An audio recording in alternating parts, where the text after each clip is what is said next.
First version would be to start with your feet hips distance. So Fineretti will demonstrate that position, and then I'm going to have Jen and Ginger have their feet all the way touching, balls of the big toes together, heels separated just about a half an inch to an inch.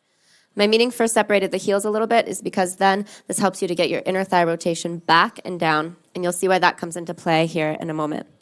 So I'll have these ladies all go ahead and reach their arms up overhead and then sit back into their chair, dropping your hips and lifting the chest.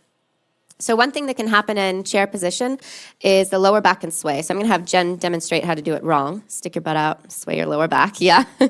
Okay, so she does it really right, but I'm going to force her to do it wrong. So you can see the sway in the low back. Now I'm going to have her start to just lift her pubic bone up a little bit to engage her low belly. Notice how her lower back got really long and spacious and lengthened here. That's what we want, okay? So see if you can find that spaciousness in the lower back. And then I'm going to have Fineretti demonstrate here. So her feet are hips distance because she may have a knee injury or something going on in her hips. This is a really nice version to take if you do have that happening in your body.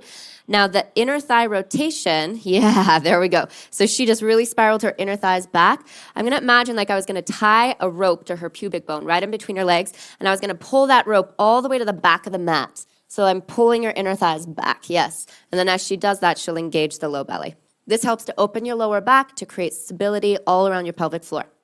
So now these ladies are working hard here in their chair. I'm going to have you guys imagine that I were to grab your rib cage and sort of pull your ribs up off of your hips. Yes. So the sides of the torso are getting really long and spacious here. Okay. So we've built our base. Now we can work on the upper body. Your outer arms are wrapping in, so the triceps are engaged. Your inner arms are coming back. Now, you're not crunching the shoulders up by the ears, and you're not completely depressing them down the back. You're finding a happy medium in between those two spaces, right? Yeah, very nice. Soften the front ribs in a little. Sit back into your heels.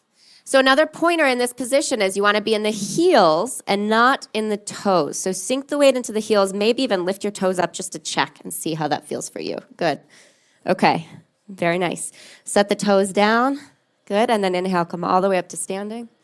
Whew. Exhale, hands to your heart center. So there's a long chair hold for these guys.